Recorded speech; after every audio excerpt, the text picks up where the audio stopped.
Should I allow Hunter to give his opening statement first?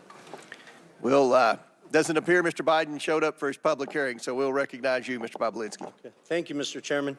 Chairman, ranking members, and members of Congress, good morning. Thank you for this opportunity to speak with you and present my truthful testimony to the American people. I sit here today under oath for one reason and one reason only. The American people deserve to hear the truth.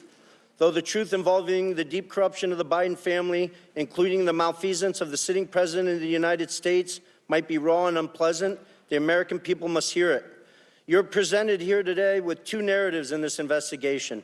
A false one being pushed by Joe Biden, a serial liar and fabulous, now under this impeachment investigation for public corruption. His brother, Jim Biden, a 75-year-old man who can't keep his lies straight, including under oath. And his son, Hunter Biden, a chronic drug addict facing 2 indictments with 12 counts.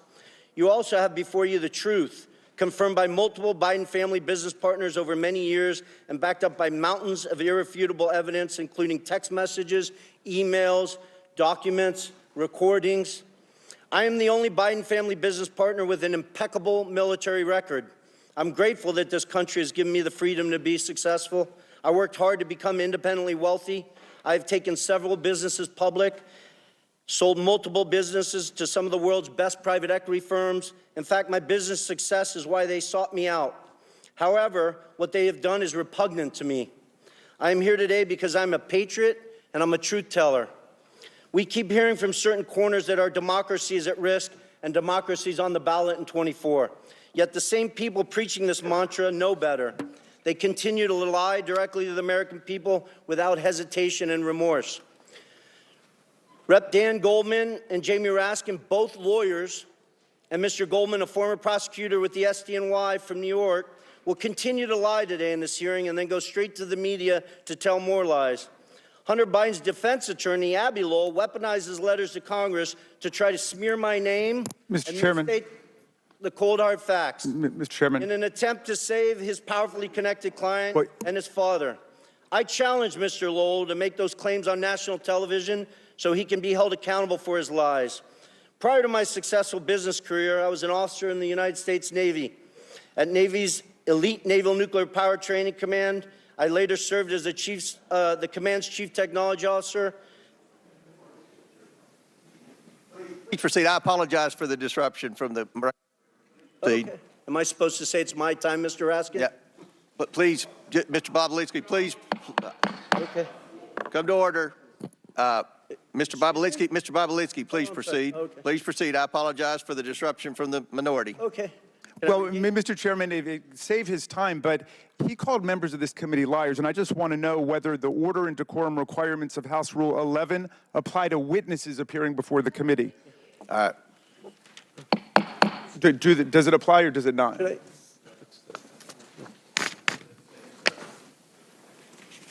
Should I address? I don't.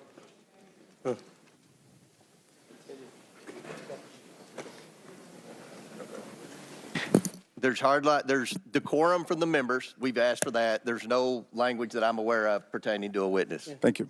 So don't make sure we didn't waste any of his time on the opening statement. Mr. Bobulinski, I'm sorry for the disruption. Please continue your opening statement. I think you, Mr. Raskin, used. We'll make sure it's right. We'll make sure. Okay, great. I just want to restate, make sure the American people hear all these facts. Abby Lowell weaponizes letters to Congress to try to smear my name and misstate the cold hard facts in an attempt to save his powerfully connected client and his father. I challenge Mr. Lowell to make those claims on national television so he can be held accountable for his lies. Prior to my successful business career, I was an officer for over 6 years in the United States Navy's elite Naval Nuclear Power Training Command as a decorated master training specialist. I later served as the commander's chief technology officer, where I held a huge security clearance from the Department of Energy and the NSA. When I left Nuclear Power Training Command, I was the #1 ranked direct input officer in the entire command. And then I jumped into the business world and public markets.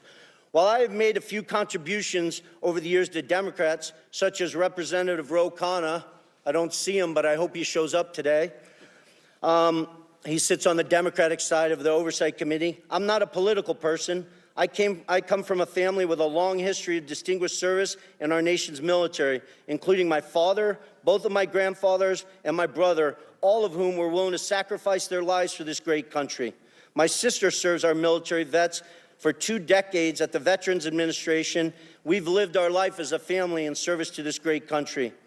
I hope the American people will pay close attention to this hearing. I also hope they will understand that some members of this committee will engage in absurd attacks and efforts to try to deflect attention from the facts. And I will present today by questioning my integrity and my patriotic duty. You may see me speak passionately at this hearing, but for good reason. Not only was I willing to die for this country, every single male member of my immediate family was willing to die for this country. I want to be crystal clear. From my direct personal experience and what I've subsequently come to learn, it is clear to me that Joe Biden was the brand being sold by the Biden family. His family's foreign influence peddling operation from China to Ukraine and elsewhere sold out to foreign actors who are seeking to gain influence and access to Joe Biden and the United States government. Joe Biden was more than a participant in and a beneficiary of his family's business. He was an active, aware enabler who met with business associates such as myself to further the business, despite being buffered by a complex scheme to maintain plausible deniability. I ask this big question. If there's no evidence of corruption here today, if Joe's conduct and the conduct of his family were fully legal and proper, then why are they so dishonest about it? Not just slight misrepresentations of fact, but deep untruths about the entire corrupt enterprise. Hunter Biden gave his transcribed interview on February 28th and lied throughout his testimony. Here's just one egregious example of Hunter's perjury. He lied to the committee on important details concerning his money demands and threats to CFC in text messages on July 30th and 31st, 2017. He leveraged his father's presence next to him in that infamous text to strong-arm CFC to paying Hunter immediately. Jim Biden also lied extensively throughout his transcribed interview on February 21st and perjured himself. An example of that, on page 100 of his transcript, Jim is asked specifically, do you recall having a meeting with Hunter Biden, Tony Bobulinski, and Joe Biden? Jim's response, absolutely not. The committee was so shocked by his perjury that they asked him the same question multiple times. Each time he denied meeting with me and Joe Biden. After the committee showed him text messages confirming that I met with Joe Biden, Hunter Biden, and Jim Biden at the Beverly Hilton in May 2017, Jim Biden, with a former U.S. attorney lawyer sitting next to him, still denied that meeting took place. Hunter Biden, in his own transcribed interview, confirmed that that meeting took place. Hunter confirmed his uncle perjured himself in front of this committee. I'm simply here to tell the truth to the American people, and I hope each and every one of you, congressmen and women, give me the opportunity to do that instead of focusing on Russia or smearing my family's name or focusing on facts that are irrelevant today.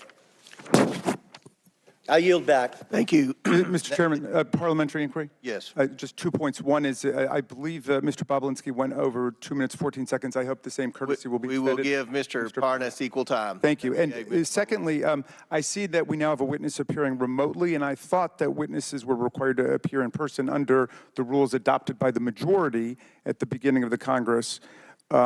And do we have a new practice with respect to that rule? Because I know that members on our side were denied the ability to participate in hearings that were conducted in Florida and Mississippi and Alabama. We wanted to participate by Zoom. So I hope... And I'll answer that. It requires, to be able to testify remotely, requires a letter from me and an approval from the majority leader, which we have. And I'll enter that letter into the record without objection. Thank you, Mr. Chairman. I hope we'll extend the same courtesy to members of this committee when they can't get to a hearing as in Mississippi or Florida.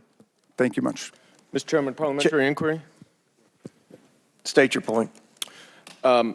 Chairman, Mr. Bobulinski just referred to text messages that I believe he is referring to photos of a BlackBerry. What's your parliamentary inquiry? State your parliamentary inquiry, because we've got a very important hearing here. and we don't have time for stunts. What's your parliamentary inquiry? It's not a Mr. stunt. It's, I'm simply asking that Mr. Bobulinski. You don't have a parliamentary inquiry. Chair now recognizes Mr. Parnas for Mr. equal Chairman, time does the to committee Mr. have Mr. Chairman, possession Chair of text recognizes messages Mr. Parnas. Does the committee have the text messages that Mr. Bobulinski? Mr. Chairman, we don't have time for games right, by listen. Democrats today. We have important witnesses here.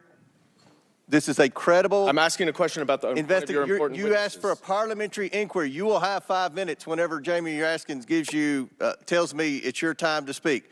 Mr. Parnas, the chair recognizes you for equal time that Mr. Bobulinski had, which was 7 minutes. Thank you. Hello. Honorable members of Congress, Chairman Comer, Ranking Member Raskin, and members of the Oversight Committee. I am humbled and thankful before you to show up before you today. I came to the United States from Odessa, Ukraine in 1976 when it was still the former Soviet Union. My mother and father and sister and I had left the Soviet Union, escaping anti-Semitism and persecution. While in Rome en route to Israel, my sister and I won the most important opportunity that we have ever been given. We won a U.S. green card lottery. My family came here with literally no more than shirts on our back and the hopes of rebuilding our lives in the land of freedom. I say this to you because I love this country. From shortly after my arrest on October 9, 2019 to now, I have been trying to share the irrefutable truth with you.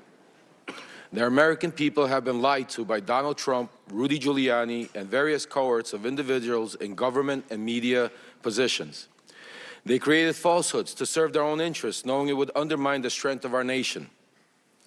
From November 2018 to October 2019, I was a key participant and a witness to numerous efforts to prove that Joe and Hunter Biden were linked to corruption in Ukraine. Rudy Giuliani, on behalf of then President Donald Trump, tasked me with a mission to travel the globe, finding dirt on the Bidens so that an array of networks could spread misinformation about them, thus securing the 2020 election for Donald J. Trump.